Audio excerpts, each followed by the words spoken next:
pop cans symbolize one of probably the most memorable times I've had in college. The story starts one day, it must have been my sophomore year. I was riding home from classes, or maybe I was riding towards them, and I realized that finances were really low at this point. It was just a place where I think I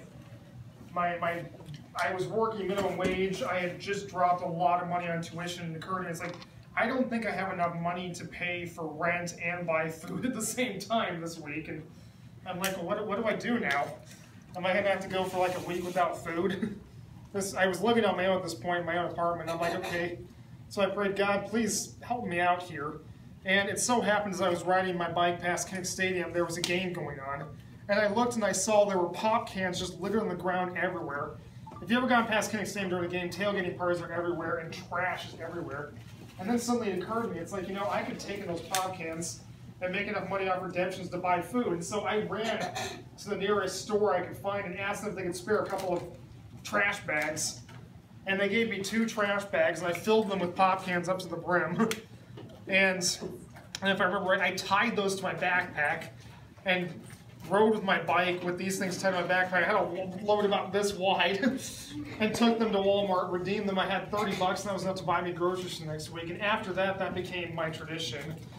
Was every week I would go down and I would go to Kinnick Stadium and start gathering cans. And I made money off of that to help pay for college. And I really couldn't have done it without the help of Pastor Jay, because the campus house where him and his family lives is right next to Kinnick Stadium. And they let me store my bags of cans in their yard, which just totally killed a huge portion of their grass. So that was really, really kind of them in so many ways. Pastor Jay would give me rides down to Walmart so I could take in my cans. And it was probably the most grueling, tedious work that I just thoroughly enjoyed. Every Saturday if there was a game, it was such a treat to go out, and I would be like, it's canning day, this is game day, and I get to go canning again. I made a system out of it. I got more efficient as time went on. The first week I made $30.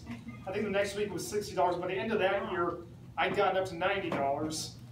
The next year came around, and I got up to I got up to $130 one week, and this year I got up to, I think, $170. And then I've had one week that was just an amazing week. I usually can gather 12 big bags full. I gathered more like 15 this time. And I was so excited, like, I finally broke $200. And I was piped about that. When we got there, Pastor Jake and I were loading the bags. I'm like, hey, something seems wrong here. There's a lot less of them. And someone had stolen about 8 of my bags. That was unfortunate. So I'm pretty sure a couple times I made over $200 in cans, but one time it got stolen. That was a bit of a bummer, but they really, really learned to hate me at Walmart, because I would be in there for hours just punching cans into the machine. I would totally wreck their can area. I really felt bad for the guys who had to clean that place, because no matter how clean I tried to be, the thing about tailgaters is they won't finish their drinks. I can't understand that. I don't really support people drinking alcohol to begin with. But if you're going to open it up, you might as well at least dump it all out so I don't have to do it myself.